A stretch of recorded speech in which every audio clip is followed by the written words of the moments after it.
Months ago to this day, one of Hollywood's biggest superstars revealed a different kind of project. Houseplant was announced to the world as Seth Rogen's first foray into the cannabis industry. So please welcome to the stage Karan and Wadhera from Casa Verde Capital, the star and co-writers of Superbad, Knocked Up, Pineapple Express, and the co-founders of Houseplant, Evan Goldberg and Seth Rogen. I'm good, right?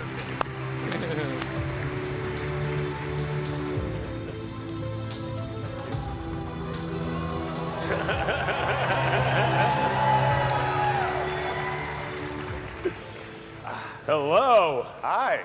Hi, guys. Good evening, Toronto. Good evening, Collision. Hello. How are you guys doing? We just wanted to start by thanking the Prime Minister for being our opening act. That was very nice of him. We asked for someone good. We were hoping maybe Rush, but then they got the Prime Minister, and he killed. So thank you so much. Yeah. And we're available to help him out if he ever needs us. Yeah, we'll open for him in return, and anytime he wants. So. Well, guys, I'm so excited to be here tonight. My name is Karan Wadhera. I'm the managing partner at Casa Verde Capital, a venture fund that focuses exclusively on the cannabis industry, and that is what we're going to talk about tonight. And I am so excited to be here with Seth and Evan. And for those of you who do not know who these two gentlemen are, one, I'd love to know where you've been for the last 20 years, but... and I'd like to join you. But I'm going to give a very quick synopsis, and don't get offended. I'm not going to list everything you guys have done because that would take... Just do the good stuff. All night. Yeah, exactly. So Seth has a number of acting credits that you're all familiar with: Freaks and Geeks, The 40-Year-Old Virgin, Knocked Up, Step Brothers, Zack and Miri, Funny People, and soon to be released, The Lion King, where you voiced the role of Pumbaa, which is exciting. And then the two of you have been behind some incredible films as writers, including Superbad, Pineapple Express, and The Green Hornet. And then your production company, Point Grey Pictures, has produced another bevy of hits: 50-50, This Is the End, Neighbors, Sausage Party, Disaster Artist, Blockers, and Long Shot, and now Long Shot, which is in theaters currently with you and Charlize Theron. So you guys have had a busy couple decades. Yeah, and we've been stoned the whole time.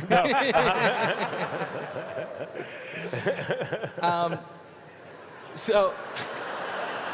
Not right now, though. Not right now. No, of course not. That'd be Everyone's crazy. That'd be sober. insane. So we are going to talk about cannabis. That is why we're here. But before we do that, in getting to know you guys over the last couple of months, it's been really interesting to understand this friendship and partnership that's actually been there since childhood. Yeah. How does that develop, and more importantly, how do you maintain a partnership like that over the course of so many years? Because I'm sure it's not easy. No, it's not easy. No, it's very actually. We met each other in bar mitzvah class, so we were 12 years old. So we had the mutual Jewishness to Exactly, bond over, yeah, which is initially. And we very quickly saw that we had the same creative ambitions. And when you're a very, very young person like that, it's not something you see that often. And so when you are the weird 12-year-old kid who secretly wants to be a writer, and you meet another weird 12-year-old kid who secretly wants to be a writer, you very quickly bond over that. And that bonding for us was watching movies. Yeah. Movies are what brought us together. We just had the same taste. Exactly. And the same interest in how they were made and how they were written and the messages they had. Yeah, and we went to high school across the street from a Rogers Video, and we would go and rent movies all the time, and we really developed a love of movies and started working together writing Superbad when we were 13 years old, and really committed very hard to pursuing that as a career path at a very, very, very young age. Yeah, and I think because of that, our creative sensibilities really developed together. I think we literally developed a codependency where Exactly. we are not fully functional without each other No. when it comes to a lot of it. We made And a whole that's not movie about joke it. at Yeah, all. no, it's not a joke. Yeah. We were teenagers. Our brains formed in a similar manner Yes. over similar topics. I wish I did not rely on him as much as I. I want to be my own man. Exactly. You'll never be. We're linked forever. I'm sorry. But then you know, I think it's one thing when you're younger and, you know, you have a ton of ambition and, you know, creativity kind of pours out of you. How have you been able to maintain that, specifically from a point of creativity? How do you stay inspired? I mean, the number one thing is just passionate things. We're passionate yeah, about. we work on things that we ourselves would love. And every time we don't, it goes bad. It goes badly, yeah, and that is in every element of what we do. It's the one guiding principle we keep coming back to is what is, if we saw it out there in the world, we would be like, yes, I want that. I want to watch it or whatever the product is, and what even to the next level that's a little that I'm not proud of. It's like, what would I be jealous of if I saw other people doing with movies, especially? That's how I think of it. Is if I read a script or have an idea, it's like, oh, the best part about this is if I didn't get to be the one to do it, I would be so jealous of the person who did, and that has really guided a lot of our choices. Is that. Got it. Now, let's talk about cannabis. That was a quick. Let's get right into it. Yeah. What role has cannabis played in your lives, not just as individuals, but also as creators? A big role. Yeah, I mean, we're from Vancouver, British Columbia, which is, so we grew up in an environment, at least in our insulated, area that we grew up in, that it was very accepted. It was around, and it was socially. That, like, as kids, we didn't comprehend. Yeah, we thought a lot of the world was like that, and we didn't realize Vancouver was kind of special. It was, and then I moved to Los Angeles and saw that it really, when I was 16, I moved to LA, 17, and I found that it was culturally viewed very differently there, and it filled a much different role in culture there than it did in Vancouver, and I really saw that we had an opportunity with our work to help make people view it the same way that we viewed it, and that it was a really additive part of our day-to-day lives, and so I would talk about it on talk shows all the time in a way that every talk show host has come to me, and David Letterman came to me once, and I was just like, why do you keep asking me about this? I've talked about it so much on your show, and he's like, because no one else will talk about it, and I know other people, it's a part of their lives, but he's like, I'm just fascinated that you're willing to talk about it. And at the same time, we were being very productive. We were producing a lot of movies and making a lot of movies, which also I think was playing against the stigma of someone who used as much weed as I did, and do. And then we really tried to start incorporating it into our work in a way that also kind of broke some of those stigmas. 4-Year-Old Virgin is an interesting one because there's a scene where me and Paul Rudd are playing video games and we're smoking weed and we're talking about other stuff, but it was actually one of the first scenes in a movie where people are smoking weed and they're not commenting on it. It is just a part of what they're doing, and they aren't pariahs on society. They're just people hanging out, and weed, it's as though they're having a glass, they're drinking or something like that. And that was, I always viewed that as a big step in a good direction.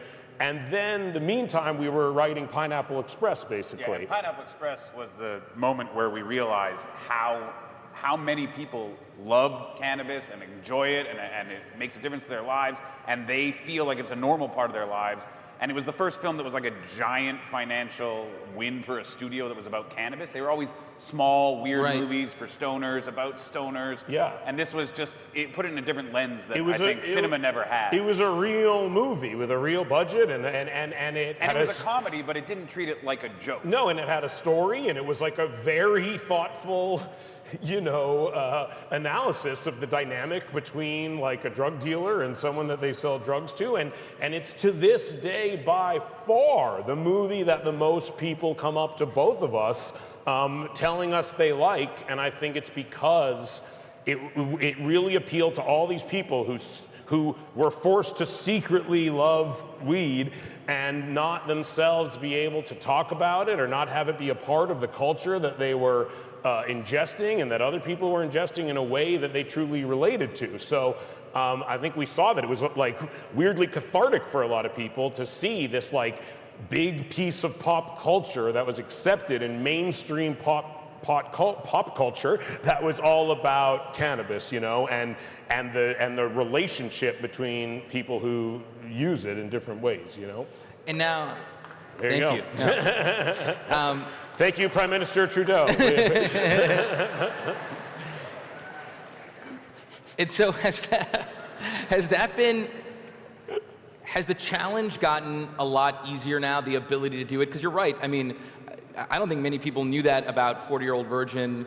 Obviously, Pineapple Express, you know, a critical part of the subject matter. You've talked about it on talk shows. I've seen you do things even online in, you know, recent years on platforms like Mary Jane. And now you're starting a brand. Yeah. Let's talk about that. Tell us about Houseplant. Houseplant is our cannabis brand. We are currently only available in British Columbia. It's where we're from. You know, like I said a lot earlier, it's been a huge part of our lives forever. And we really wanted to try to help facilitate bringing that to as many people as wanted it, you know, and doing it in a way that reflected our values and our sensibilities in every way we could. And we found very quickly that we were actually able to put a lot of ourselves into the product and into the branding, as you would say, and it became a very creatively gratifying experience because we had a few things that we wanted to focus on. One was education, making it accessible for people who were new to it, and the other was kind of reverence or elevation, I guess you would say. You know, I think it's a product that we have a lot of reverence for, and it's something that's traditionally been hidden under people's coffee tables or in the back of your drawer or something like that. And we wish it was something that you were proud to display. Not just that you didn't have shame in displaying, but one step above that, that you were actually proud to own and proud to display.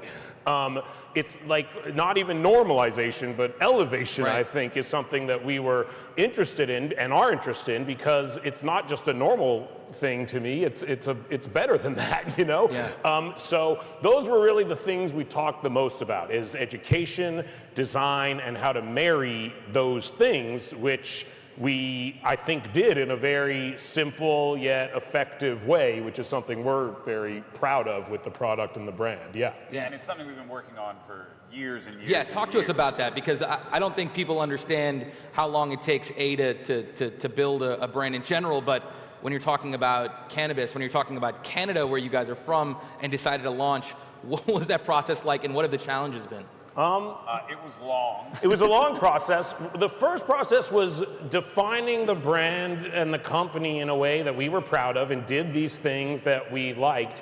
And the second was taking time to navigate the regulations in a way that allowed us to create a company that would be long-lasting and something that we could be proud of, and something that, again, was we knew we were holding up to the strictest standards, because anyone who is in the cannabis space here knows that there is a lot of guidelines involved in what you can do, what you can say. And it actually very quickly became a really interesting creative exercise of how can we function within this box, these guidelines, how do we keep to them in the most strict way we possibly can, and still make it seem effortless and not make it seem like there's any guidelines we're adhering to. Make it just seem like it's exactly what the company itself wants to be. Yeah, and our commitment to education aligned with that really nicely, where design and education kind of collided.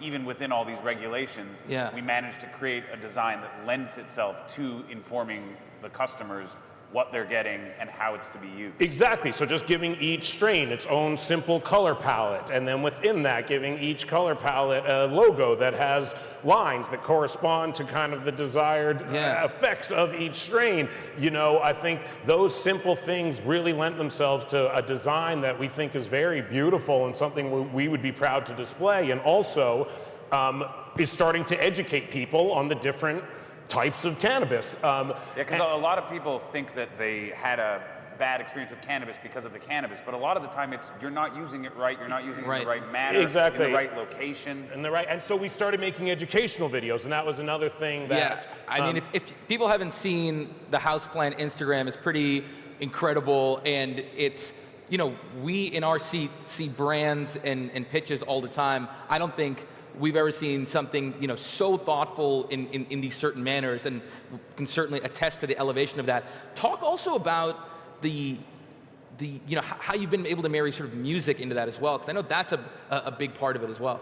Well, I think a lot of the brand to us was how can we help bring this company to life in ways other than just the cannabis flower, you know? And again, in a world where there are marketing restrictions, things like that, a lot of regulations, again, it became an exercise in creativity. So one of the first things we thought of is we created vinyl records that were strain specific, and they each had a mix of songs that were kind of made to, at least in theme, go along with the different strains of cannabis, and each one also was designed with the same color palette as our strains. So it to us was, again, a very simple way of associating the strains with certain activities, certain times of day, certain uses, while playing into the design and what we think is just beautiful about the product itself, and something that, again, we would be proud to display in our homes.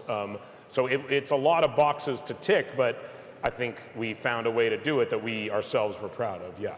Evan, how has this creative process differed, or what are the similarities to, you know, creating films and television shows? And then also talk about, you know, you guys make these really interesting instructional videos, which is kind of like a throwback to the 70s, you know, PSAs that, you know, we used to see maybe when we were kids.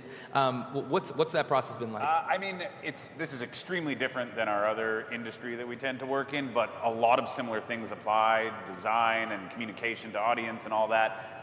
But it was an energizing thing to just be put into a similar but extremely different arena where those skills could be applied but completely differently. Yeah. And it was fun to experiment with just like singular images and like actual like packaging, which was something in film we never got to do. Exactly. Yeah, and I think as far as education goes, again, it's been very gratifying to have a very legitimate way of putting out things that we have always thought were important. Portion control was a video that we made that we're very proud of. And that video has a very simple part in it where it expresses, take it slow. Take it very slow. And these are the kind of things that everyone takes for granted that you shouldn't take for granted. Some people will go to these stores and purchase these things and no try one's them telling and they them, don't know. no one's saying, like, take one hit and then wait and see what happens. And you know, they buy a pre-roll or something like that and they think this is 1 unit of cannabis. Exactly. And it is not. No, it's not at all. And so I think, like, education is something that,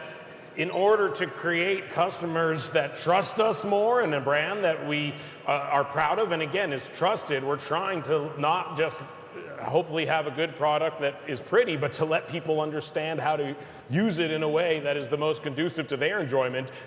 Even if that means using much less of the product, sure, we want that rather than them having a negative experience. And we want to make sure that, like, connoisseurs like us, like longtime users, love it, but also that my mom can go into a store and she'll be directed to Houseplant because of how accessible it is. Exactly, that it's accessible and warm and simple, and again, based on education and inviting new people into it, you know? Yeah. Yeah. So you currently have one strain which is available in your hometown of Vancouver.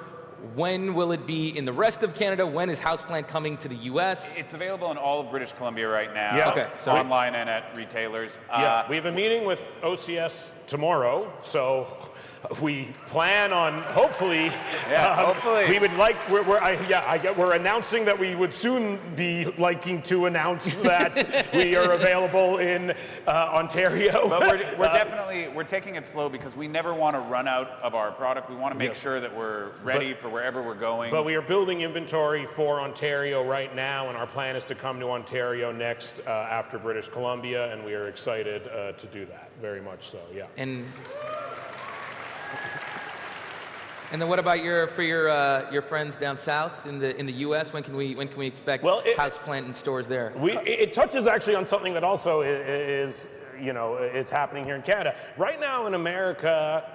we would love to come to America. We live in America for the most part, and unfortunately right now we are not 100% comfortable with the climate in America as far as its legality and how people are being treated still in as far as how the war on drugs is being enforced in America.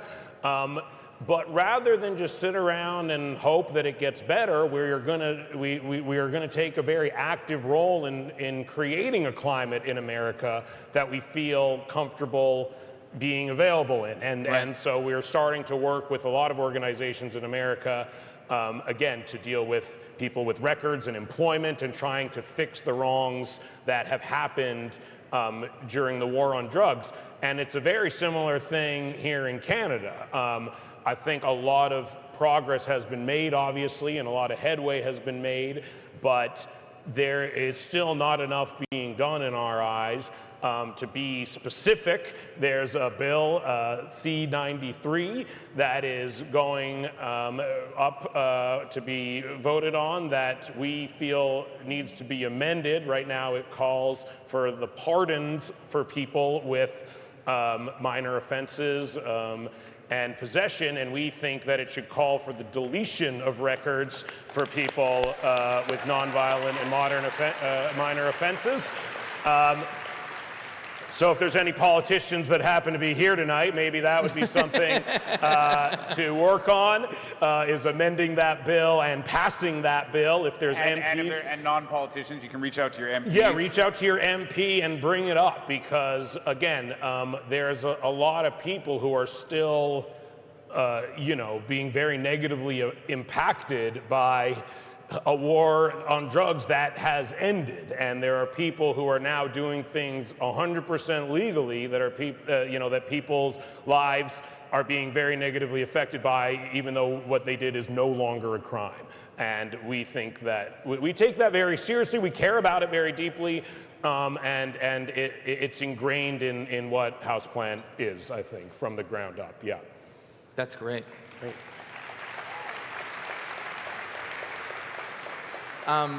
We only have a couple of minutes left, and I mean, thank you so much for bringing that up around sort of the corporate social responsibility around Houseplant.